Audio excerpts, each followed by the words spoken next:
So good morning guys. तो चलिए start करते हैं आज के यानी कि 2 जुलाई के इंपॉर्टेंट करंट अफेयर्स को। तो इसमें पहला इंपॉर्टेंट प्रश्न है, अभी हाल ही में 2025 यूएस ओपन बैडमिंटन पुरुष एकल का मेन सिंगल का टाइटल किसने जीत लिया है? तो सही उत्तर होगा आयुष शेट्टी ने। यहाँ हम बात कर रहे हैं BWF यूएस ओपन बैडमिंटन प्रतियोगिता 2025 की, जिसका आयोजन हुआ 24 से लेकर 29 जून 2025 तक। कहां पर? आयोवा शहर, अमेरिका में। और इसमें मेन सिंगल का टाइटल जीत लिया आयुष शेट्टी ने। ये एक भारतीय बैडमिंटन प्लेयर हैं और ये आप कह सकते हैं उनका पहला BWF खिताब है। इन्होंने किसको हराया फाइनल में? कनाडा के ब्रायन यांग को। वहीं अगर वुमेन सिंगल में बात करोगे तो इसमें विजेता रही है अमेरिका की बेइवेन झांग, लेकिन इन्होंने हराया है तन्वी शर्मा को। या हम यूं कह सकते हैं इसमें जो भारतीय बैडमिंटन प्लेयर है तन्वी शर्मा, वो इसमें रनर अप रही है, उप विजेता रही हैं। और इस तरह से तन्वी शर्मा यूएस ओपन में BWF टूर फाइनल खेलने वाली सबसे कम उम्र की भारतीय खिलाड़ी बन गई है। तो दोनों के नाम इंपॉर्टेंट रहेंगे, दोनों नाम याद रखना। BWF बैडमिंटन वर्ल्ड फेडरेशन की बात करें, स्थापना होती है 1934 में, हेडक्वार्टर हो गया कुआलालंपुर मलेशिया। और अभी नई हेड बनी थी, कुछ दिन पहले ही हमने पढ़ा था, खुनयिंग पटामा, जो कि थाईलैंड से है। तो इनका नाम भी इंपॉर्टेंट रहेगा अपॉइंटमेंट वाले सेक्शन में। अब यहाँ पे बैडमिंटन से संबंधित कुछ इंपॉर्टेंट करंट अफेयर्स के प्रश्न मैं आपको बता रहा हूँ, ये सारे 2025 में हमने पढ़े हैं। जैसे ये एक तो ये पढ़ो, इंडिया ओपन बैडमिंटन टूर्नामेंट, जिसे योनेक्स सनराइज इंडिया ओपन भी कहते हैं, अभी जो हुआ था नई दिल्ली में 22वां एडिशन हुआ था, उसमें मेन सिंगल जीता था विक्टर एक्सेलसेन ने, डेनमार्क से हैं। और वुमेन सिंगल आंसी यांग ने जीता, वो साउथ कोरिया से हैं। और एक यहाँ पे देखो, बी सुमित रेड्डी का नाम याद रखना, हमारे बैडमिंटन प्लेयर है, संन्यास ले लिया इन्होंने। सुधीरमन कप याद रखना, सुधीरमन कप का संबंध बैडमिंटन से है। अभी 19वां एडिशन चाइना में हुआ था, चीन ने ही जीता है, साउथ कोरिया को हराया है। और अभी जो एशियाई पैरा बैडमिंटन चैंपियनशिप हुआ था, थाईलैंड में हुआ था, उसमें भारत ने यहाँ पे टोटल 27 मेडल जीते थे, जिसमें से 4 गोल्ड थे। 4 में से 3 गोल्ड तो नीतीश कुमार अकेले लेकर के आए थे। और बैडमिंटन से कुछ स्टैटिक याद रखते हैं, जैसे कि बैडमिंटन एसोसिएशन ऑफ इंडिया की बात करें तो स्थापना होती है 1934 में, हेडक्वार्टर नई दिल्ली, हेड है हेमंत बिस्वा शर्मा, जो असम के मुख्यमंत्री भी है। और BWF के बारे में मैंने आपको बता ही दिया। थॉमस कप हो गया, उबेर कप हो गया, सुधीरमन कप हो गया, नारंग कप हो गया, रहमतुल्ला कप हो गया, चड्डा कप हो गया, इन सबका संबंध बैडमिंटन से है। ये एग्जाम में पूछे गए प्रश्न है, ये भी देख लो। ओलंपिक में पदक लाने वाली पहली भारतीय बैडमिंटन प्लेयर साइना नेहवाल है, 2012 में जो लंदन ओलंपिक हुए थे उसमें ब्रोंज जीता। बैडमिंटन एसोसिएशन ऑफ इंडिया ये कब बना था, ये पूछा है वर्ष, तो 1934 में। और वर्ल्ड बैडमिंटन चैंपियनशिप 2026 ये कहाँ पर होगा? ये भारत में होगा। ठीक है, तो बैडमिंटन से संबंधित ये सारे इंपॉर्टेंट फैक्ट्स थे, क्वेश्चंस थे, ध्यान में रखना। अगला प्रश्न देखते हैं। फिर अगले में पूछ रहे हैं, हाल ही में राष्ट्रीय चिकित्सक दिवस ये कब मनाया गया? तो आंसर होगा 1 जुलाई को। तो हर साल भारत में 1 जुलाई को नेशनल डॉक्टर्स डे के रूप में मनाया जाता है। ये दिन पहली बार 1991 में मनाया गया था। डॉक्टर बिधान चंद्र रॉय की बात करें, वे पश्चिम बंगाल से थे, आप कह सकते हो पश्चिम बंगाल के पहले मुख्यमंत्री रहे थे 1950 से लेकर 1962 तक। उन्होंने इंडियन मेडिकल एसोसिएशन की स्थापना करने में महत्वपूर्ण भूमिका निभाई थी। और आप यूं भी कह सकते हो वो 1929 से 1930 तक इंडियन मेडिकल एसोसिएशन के दूसरे अध्यक्ष भी रहे थे, क्योंकि पहले तो थे डॉक्टर GV देशमुख। भारत रत्न, भारत का सर्वोच्च सम्मान मिल चुका है 1961 में। और 1962 में उनकी याद में BC रॉय नेशनल अवार्ड की स्थापना भी की गई थी, जिसे हर साल प्रेसिडेंट के द्वारा दिया जाता है। इंडियन मेडिकल एसोसिएशन की भी बात कर लें, ये भारत में मेडिकल क्षेत्र के लिए सबसे बड़ी प्राइवेट ऑर्गेनाइजेशन है।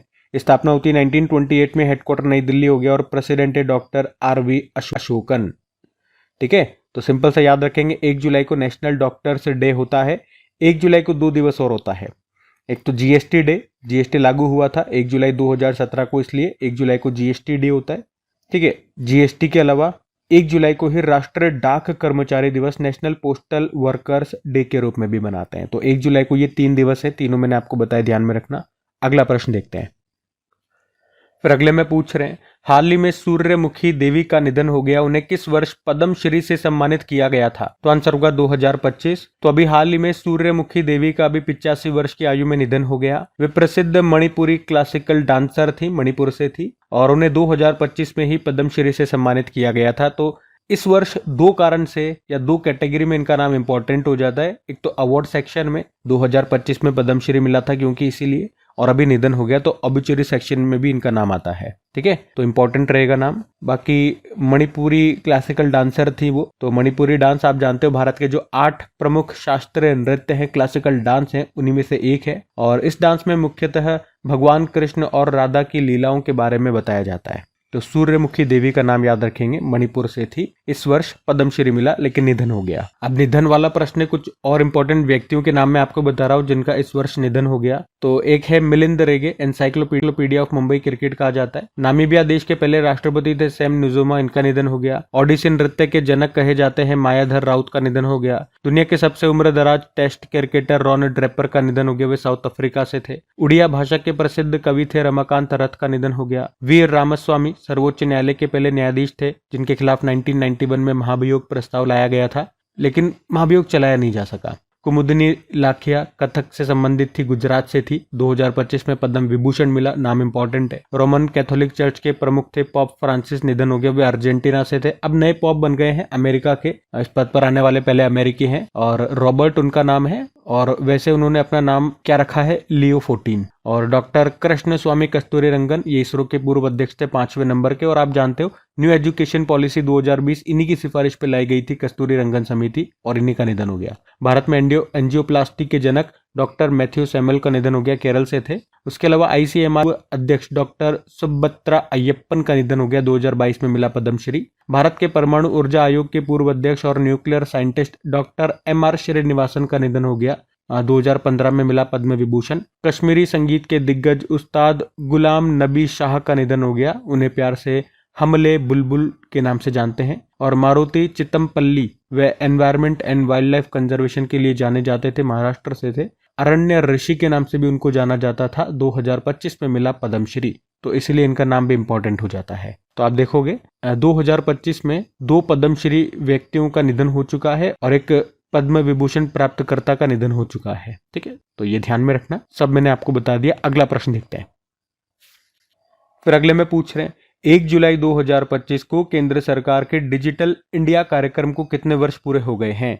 तो आंसर होगा 10 साल। डिजिटल इंडिया प्रोग्राम की हम बात कर रहे हैं, ये शुरू हुआ था 1 जुलाई 2015 को और अभी 1 जुलाई 2025 को इसे पूरे 10 वर्ष हो चुके हैं। और इस कार्यक्रम का उद्देश्य क्या है? भारत को डिजिटल रूप से सशक्त समाज और ज्ञान आधारित अर्थव्यवस्था में बदलना। इस प्रोग्राम का मुख्य नारा है पावर टू एम्पावर। और किस मंत्रालय के अंतर्गत ये शुरू हुआ था या किसके अंतर्गत आता है? तो इलेक्ट्रॉनिक्स एंड IT मिनिस्ट्री। अच्छा, यहाँ पे केंद्र सरकार की कुछ और इंपॉर्टेंट योजनाएं मैं आपको रिवाइज कराता हूँ जो अभी न्यूज में थी किसी न किसी कारण से। जैसे कि प्रधानमंत्री ग्राम सड़क योजना, ये शुरू हुई थी 25 दिसंबर सन 2000 में। और प्रधानमंत्री मुद्रा योजना 8 अप्रैल 2015 को। इसमें अभी मैक्सिमम लिमिट को बढ़ा के 10 लाख से 20 लाख किया था। और हाँ, ये मुद्रा योजना में मुद्रा की फुल फॉर्म याद रखना, ये एग्जाम में आ चुका है प्रश्न, micro units development and refinance agency. प्रधानमंत्री किसान सम्मान निधि योजना 24 फरवरी 2019 को शुरू होती है गोरखपुर यूपी से। प्रधानमंत्री जनधन योजना 28 अगस्त 2014 को, 10 साल हो गए थे। और प्रधानमंत्री आयुष्मान भारत योजना 23 सितंबर 2018 को रांची झारखंड से। कौशल ऋण योजना 2015 में शुरू हुई थी और अभी इसमें मैक्सिमम लोन की जो लिमिट है वो 1.5 लाख से बढ़ा के 7.5 लाख कर दिया था। प्रधानमंत्री किसान मानधन योजना 12 सितंबर 2019 को रांची से, 5 वर्ष पूरे हो गए थे। स्वच्छ भारत अभियान की शुरुआत 2 अक्टूबर 2014 से होती है, इसे भी 10 साल पूरे हो गए थे, तो ये न्यूज़ में था। मेक इन इंडिया कार्यक्रम 25 सितंबर 2014 को शुरू हुआ, पूरे हो गए थे। और 25 महत्वपूर्ण क्षेत्रों पर इसमें ध्यान दिया गया, ये प्रश्न पूछा गया एग्जाम में। और स्टार्टअप इंडिया कार्यक्रम ये 16 जनवरी 2016 और स्टैंड अप इंडिया याद रखना ये 5 अप्रैल 2016 को। प्रधानमंत्री जनजातीय आदिवासी न्याय महाअभियान प्रधानमंत्री जनमन योजना की बात हो रही है, ये शुरू हुआ था 15 नवंबर 2023 को। ठीक है, तो ये याद रखना सारी। अगला प्रश्न देखते हैं। फिर अगले प्रश्न में पूछ रहे हैं कि अभी हाल ही में पहली आसियान भारत क्रूज वार्ता का आयोजन ये कहाँ पे किया गया? तो आंसर होगा चेन्नई में। तो अभी पहली आसियान भारत क्रूज वार्ता का आयोजन ये चेन्नई में किया गया और इसका उद्घाटन किया हमारे जो शिपिंग मंत्री हैं सर्बानंद सोनोवाल ने। कहाँ पर? चेन्नई, तमिलनाडु में। जिसका उद्देश्य है भारत और आसियान देशों के बीच क्रूज पर्यटन को बढ़ावा देना और बंगाल की खाड़ी और हिंद महासागर क्षेत्र में क्रूज पर्यटन का विकास करना। ठीक है, तो याद रखना अभी ये पहली बार आसियान भारत क्रूज वार्ता का आयोजन हुआ है चेन्नई में। अब आसियान के बारे में जानते हैं, इसके कुछ स्टैटिक देखो, आसियान का मतलब हो गया association of south east Asian nation. इसकी स्थापना होती है 8 अगस्त 1967 में बैंकॉक डिक्लेरेशन से। हेडक्वार्टर जकार्ता इंडोनेशिया में मिलेगा। अभी नवीनतम सदस्य इसका तिमोर लेस्टे बना था 11वें नंबर का। और 2024 में जो आसियान समिट हुआ था वो कहाँ पे हुआ था? लाओस में। और अब 2025 में इसकी बैठक कहाँ पर हुई ये पूछेंगे तो कुआलालंपुर मलेशिया में। इसके अलावा इसका मोटो भी याद रखना, one vision one identity one community. और आसियान का उद्देश्य क्या है? दक्षिण पूर्व एशिया में शांति, स्थिरता और समृद्धि को बढ़ावा देना। और आपको बता दूं, वैसे तो भारत आसियान का सदस्य नहीं है, पर 1992 से भारत आसियान का वार्ता भागीदार है, डायलॉग पार्टनर है। उसके अलावा ये 2-4 पॉइंट्स और देख लो, करंट अफेयर्स में थे ये, कि अभी 14वीं ADMM प्लस आतंकवाद विरोधी बैठक ये हुई थी भारत में, अभी नई दिल्ली में। ADMM मतलब हो गया आसियान डिफेंस मिनिस्टर्स मीटिंग, और भारत ने पहली बार इसको होस्ट किया था। सह अध्यक्षता की थी मलेशिया ने। और अभी जो 5वां आसियान भारत युवा सम्मेलन 2025 हुआ था, ये गोवा में हुआ था। ठीक है, तो आसियान से ये सारे कुछ स्टैटिक और ये कुछ करंट अफेयर्स के प्रश्न एक साथ मैंने आपको रिवाइज कराए, ध्यान में रखना। ये अगला प्रश्न देखते हैं। फिर अगले में पूछ रहे हैं, हाल ही में H2A रॉकेट की अंतिम उड़ान पर जलवायु परिवर्तन निगरानी उपग्रह GOSAT-GW को किसने लॉन्च किया? तो आंसर होगा जापान ने।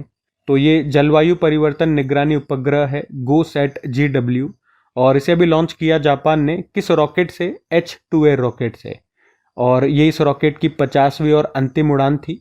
और ये जो सैटेलाइट है, ये जो सैटेलाइट इन्होंने लॉन्च किया है GOSAT-GW, ये सैटेलाइट ग्रीन हाउस गैस उत्सर्जन की निगरानी करेगा और जलवायु परिवर्तन की निगरानी में महत्वपूर्ण भूमिका निभाएगा। तो सिंपल सा याद रखना है, सैटेलाइट का नाम क्या है? GOSAT-GW।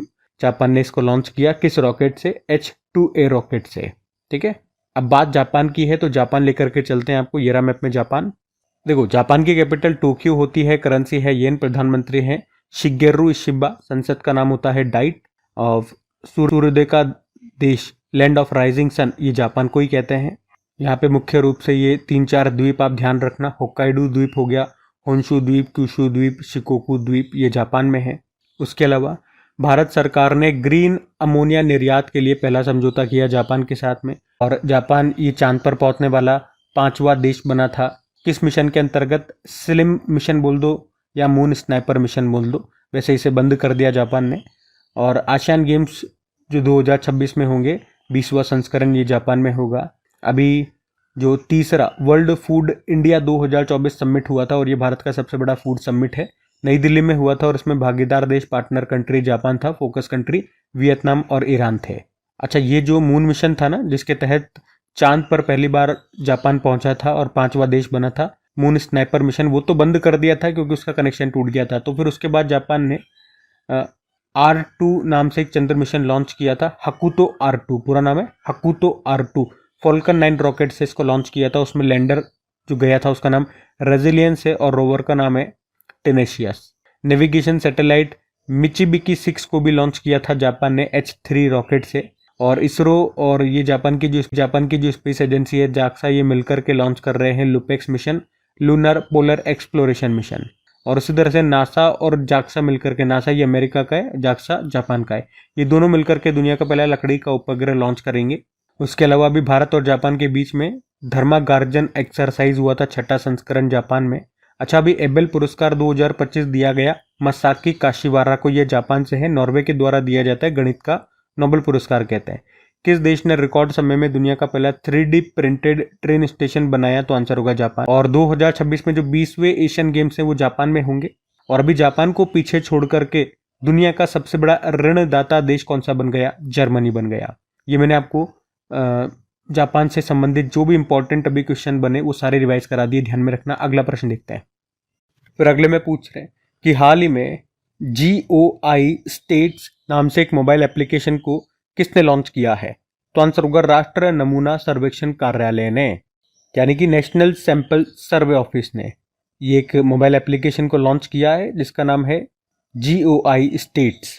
अब इस एप्लीकेशन का क्या काम है? इस एप्लीकेशन से क्या होगा? तो इस एप्लीकेशन से कोई भी व्यक्ति सरकार के ऑफिशियल डेटा को देख सकता है और समझ सकता है। इसमें पब्लिक को डेटा को समझने के लिए इन्फोग्राफिक्स, ग्राफ्स और स्टोरी का यूज़ किया गया है। इसमें आप जीडीपी हो गया, इन्फ्लेशन हो गया, employment, unemployment, agriculture, water, health, education जैसे कई डेटा का आप एनालिसिस कर सकते हो, रीड कर सकते हो, देख सकते हो, समझ सकते हो। भाई देखो, इस एप्लीकेशन के नाम में लिख रहा है स्टेट्स, जो भी स्टैटिक है, जो भी डेटा है वो आपको यहाँ पे उसकी जानकारी मिल जाएगी। और इन सब के साथ नेशनल स्टैटिस्टिक ऑफिस जो भी रिपोर्ट लेकर के आता है वो सारे भी आप यहाँ पे देख सकते हो। अभी याद है नेशनल स्टैटिस्टिक डे हमने मनाया था 29 जून को, तो उसी मौके पर इस एप्लीकेशन को लॉन्च किया। किसने लॉन्च किया ये जरूर याद रखना, राष्ट्र नमूना सर्वेक्षण कार्यालय ने, नेशनल सैंपल सर्वे ऑफिस ने।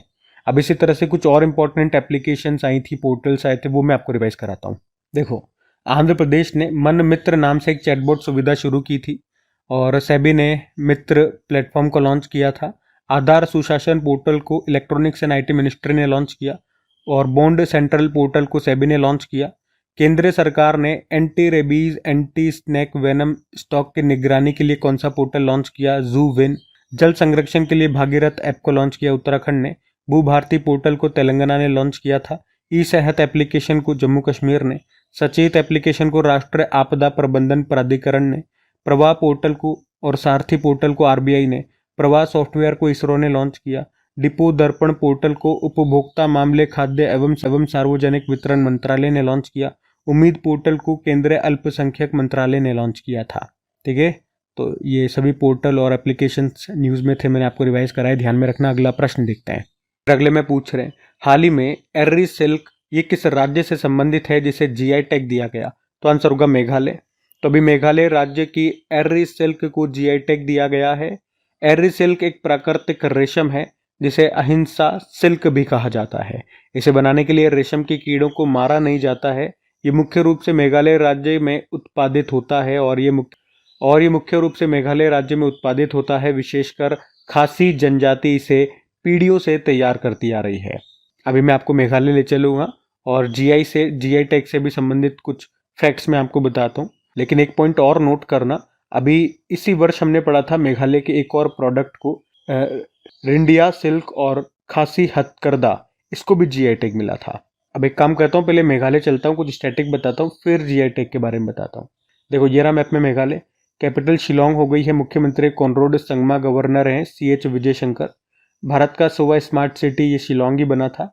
और बेहदीन खलम उत्सव यहाँ मनाया जाता है। चेरी ब्लॉसम फेस्टिवल हो गया, वांगला फेस्टिवल हो गया, जिसे 100 ड्रम फेस्टिवल भी कहते हैं। गारो खासी जयंतिया, यहाँ पे पहाड़ियाँ भी हैं और इसी नाम से यहाँ पे ट्राइब्स भी हैं। अब जीआई टैग की बात कर लें। जीआई मतलब जोग्राफिकल इंडिकेशन होता है। ये एक्ट है 1999 का, लागू हुआ 2003 में। पहली बार 2004-05 में दिया गया था पश्चिम बंगाल की दार्जिलिंग टी को। किसी भी प्रोडक्ट को जीआई टैग देते हैं वो वैलिड रहता है 10 सालों के लिए, उसके बाद फिर से आपको अप्लाई करना पड़ता है। कुछ प्रोडक्ट्स जिनको भी 2025 में जीआई टैग मिला वो देख लो एक बार। अभी हैंडीक्राफ्ट है घर चोला, इसको जीआई टैग मिला था, गुजरात का है। वर्जिन नारियल तेल को मिला था, ये निकोबार का है। और भारत सरकार का लक्ष्य है 2030 तक 10,000 जीआई टैग देने का। अहमदाबाद की सौदागरी ब्लॉक प्रिंट को जीआई टैग मिला है। तमिलनाडु में तंजावुर के कुंभकोणम पान के पत्ते और कन्याकुमारी के थोवलाई फूल माला को जीआई टैग मिला। उसके अलावा जम्मू कश्मीर के Namda, Kashmir Gabba, Kashmir velvet, Kashmir tweed crewel, Kashmir chain stitch, shikara और वागू को जीआई टैग मिला। मेघालय के रिंडिया सिल्क और खासी हैंडलूम को जीआई टैग मिला, हमने पढ़ लिया। सांबा वाथल ये तमिलनाडु की एक मिर्च है, इसको जीआई टैग मिला। तेलंगाना के चपाता मिर्च को जीआई टैग मिला। गुजरात के अमल साद ची को जीआई टैग मिला। उसके अलावा तमिलनाडु के पनरुत्ती काजू को जीआई टैग मिला। उसके अलावा सांगरी को जीआई टैग मिला। सांगरी है राजस्थान का जो एक राजकीय वृक्ष है, खेजड़ी, उसकी हरी फली होती है सांगरी। उसके अलावा गोवा के ओजो फेनी को जीआई टैग मिला था। तो ये सभी जीआई टैग से बिल्कुल लेटेस्ट वाले मैंने आपको रिवाइज कराए, ध्यान में रखना। अगला प्रश्न देखते हैं। फिर पूछ रहे हैं, अभी हाल ही में टेस्ट क्रिकेट में लागू किए गए स्टॉप क्लॉक नियम के अनुसार नया ओवर कितने सेकंड के भीतर शुरू करना होगा? तो आंसर होगा 60 सेकंड। तो अभी हाल ही में टेस्ट क्रिकेट में स्टॉप क्लॉक नियम लागू किया गया है। तो अब हर नया ओवर पिछले ओवर के खत्म होने के 60 सेकंड के भीतर शुरू करना होगा। मैदान पर एक इलेक्ट्रॉनिक घड़ी लगेगी जो 0 से 60 तक गिनती दिखाएगी। अगर समय सीमा का उल्लंघन हुआ तो क्या होगा? तो पहले तो 2 बार चेतावनी दी जाएगी, वार्निंग दी जाएगी, और तीसरी बार बल्लेबाजी टीम को 5 रन की पेनल्टी के रूप में मिलेंगे, और हर 80 ओवर के बाद वार्निंग को रिसेट कर दिया जाएगा। तो ये टेस्ट क्रिकेट में एक और नया नियम लागू हुआ है, स्टॉप क्लॉक नियम। ये आप ध्यान रखना। क्या है नियम, पूरा मैंने आपको समझा दिया। अब इसी तरह से एक और नियम अभी क्रिकेट में आया था। चलो क्रिकेट से ही लेटेस्ट 2-4 प्रश्न मैं आपको करवाता हूँ ताकि आपका रिवीजन भी हो जाए। पहले तो ये नियम पढ़ो। अभी एमसीसी मैरिलेबॉन क्रिकेट क्लब ने बन्नी हॉप कैच को क्रिकेट से बैन कर दिया था। नियम नहीं आया था, ये नियम ही हटा दिया था, और इसके बारे में डिटेल में हमने चर्चा करी थी। उसके अलावा याद रखना 13वां आईसीसी वुमेन्स वर्ल्ड कप 2025 ये भारत और श्रीलंका में होगा। मुख्य रूप से भारत में, पाकिस्तान वाले मैच हैं जो श्रीलंका में। 10वां आईसीसी वुमेन्स टी20 वर्ल्ड कप 2026 ये इंग्लैंड में होगा। सेना देशों में 150 टेस्ट क्रिकेट लेने वाले पहले एशियाई गेंदबाज बन गए जसप्रीत बुमराह। टेस्ट मैच की दोनों पारियों में शतक लगाने वाले भारत के पहले और दुनिया के दूसरे विकेट कीपर बने ऋषभ पंत। और शिखर धवन की ऑटोबायोग्राफी आई थी, नाम है the one cricket my life and more. तीनों फॉर्मेट में शतक लगाने वाली पहली भारतीय महिला क्रिकेटर ये कौन बनी? स्मृति मंधाना। ठीक है, तो ये सारे प्रश्न ध्यान में रखना। अगला प्रश्न देखते हैं। फिर अगले में पूछ रहे हैं, हाल ही में अल्फा जीनोम एआई मॉडल को अभी किसने विकसित किया है? तो आंसर होगा गूगल डीप माइंड। तो अभी गूगल डीप माइंड ने अल्फा जीनोम नाम से एक नया एआई मॉडल को विकसित किया है। उद्देश्य है मानव डीएनए में होने वाले छोटे बदलावों, म्यूटेशन का विश्लेषण करना और ये समझना कि ये बदलाव स्वास्थ्य और बीमारियों को कैसे प्रभावित करते हैं। तो इसको लॉन्च किया गूगल डीप माइंड ने। कौन सा मॉडल है? अल्फा जीनोम एआई मॉडल है। अब एआई से संबंधित कुछ और प्रश्न मैं आपको करवाता हूँ। एआई के गॉडफादर किन्हें कहा जाता है? जेफरी हिंटन को। एक तो ये याद रखना। और अभी भारत सरकार ने इंडिया एआई मिशन के तहत भारत का पहला फाउंडेशन लार्ज लैंग्वेज मॉडल बनाने के लिए किस कंपनी का चयन किया? सर्वम एआई, बेंगलुरु का स्टार्टअप है। मध्य प्रदेश ने भारत की पहली एआई संचालित रियल टाइम 1 चेतावनी शुरू की। देश के पहले एआई आधारित डेटा सेंटर पार्क की आधारशिला कहाँ पे रखी गई? नवा रायपुर, छत्तीसगढ़। उसके अलावा 11 भारतीय भाषाओं में नवीनतम test to speech Bulbul V2 को किसने लॉन्च किया? सर्वम एआई। भारत का पहला स्वदेशी एआई मॉडल भारत जैन ने लॉन्च किया। इसको विकसित किया आईआईटी बॉम्बे ने। भारत का पहला एआई केंद्रीय विशेष आर्थिक क्षेत्र स्पेशल इकोनॉमिक जोन ये कहाँ पर शुरू होगा? नवा रायपुर, छत्तीसगढ़। यशोदा एआई अभियान राष्ट्र महिला आयोग ने इसको शुरू किया। हैदराबाद का एक सरकारी अस्पताल है जिसमें एक एआई टूल लॉन्च किया गया जिसकी मदद से बिना सुई लगाए ब्लड टेस्ट कर सकते हैं। इस एआई टूल का नाम है अमृत स्वास्थ्य भारत। एआई डीप फेक के विरुद्ध टिकट डाउन एक्ट को अभी पारित किया अमेरिका ने। और भारत का पहला एआई संचालित स्मार्ट ट्रैफिक सिस्टम ये कहाँ पर लॉन्च किया गया? दिल्ली के द्वारका एक्सप्रेसवे पर। ठीक है, बिल्कुल लेटेस्ट एआई से संबंधित ये प्रश्न मैंने आपको रिवाइज कराया, ध्यान में रखना। बाकी ये थी आज की हमारी करंट अफेयर्स की क्लास। कमेंट करके जरूर बताइएगा सेशन आपको कैसा लगा। अच्छा लगा तो प्लीज़ वीडियो को लाइक ज़रूर कीजिएगा, दोस्तों के साथ में स्टडी ग्रुप में शेयर ज़रूर कीजिएगा। बाकी डेली इनकी प्रैक्टिस के लिए क्विज बनाई जाती है आपकी क्रिक एग्जाम एप्लीकेशन पे। पीडीएफ आपको मिल जाती है डेली टेलीग्राम चैनल पे। एप्लीकेशन टेलीग्राम दोनों का लिंक डिस्क्रिप्शन बॉक्स में है, या एप्लीकेशन को डायरेक्ट आप गूगल प्ले स्टोर से भी इंस्टॉल कर सकते हैं। चलिए अभी कल के करंट अफेयर्स का क्विक रिविजन कर लेते हैं और सेशन एंड करते हैं। तो कल पहला प्रश्न पूछा था, हुरुन ग्लोबल यूनिकॉर्न इंडेक्स में भारत को कौन सा स्थान मिला? तीसरा। फिर पूछा सीबीडीटी के चेयरमैन का कार्यकाल 2026 तक बढ़ा दिया गया, उनका नाम क्या है? रवि अग्रवाल। फिर पूछा अभी तीनों फॉर्मेट में शतक लगाने वाली पहली भारतीय महिला क्रिकेटर बन गई है स्मृति मंधाना। और गृह मंत्री अमित शाह जी ने कहां पर हल्दी बोर्ड के नए मुख्यालय का उद्घाटन किया? निजामाबाद। सीबीआई ने किस ऑपरेशन के तहत साइबर धोखाधड़ी में म्यूल बैंक खातों का भांडाफोड़ किया? ऑपरेशन चक्र 5। उसके अलावा भी 15 गीगावाट से अधिक अक्षय ऊर्जा संचालित करने वाली पहली भारतीय कंपनी बन गई है अडानी। उसके अलावा भारतीय रेलवे ने कहां से अफ्रीकी देश मोजाम्बिक में 2 लोकोमोटिव इंजन का निर्यात किया है? तो वाराणसी से। ऑपरेशन डीप मैनिफेस्ट को अभी किसने शुरू किया? राजस्व खुफिया निदेशालय ने। और विश्व क्षुद्र ग्रह दिवस ये कब मनाया गया? 30 जून को। भारत का पहला ग्रीन डेटा सेंटर किस राज्य में स्थापित किया गया? तो आंसर होगा उत्तर प्रदेश। चलो कल का भी होमवर्क प्रश्न देखते हैं और सेशन एंड करते हैं फिर। तो कल आपसे पूछा था कि प्रधानमंत्री नरेंद्र मोदी को किस देश का सर्वोच्च सम्मान मित्र विभूषण से सम्मानित किया गया? तो आंसर होगा श्रीलंका। आप सभी ने प्रश्न का बिल्कुल सही उत्तर दिया। अब यह आज का आपका होमवर्क प्रश्न है।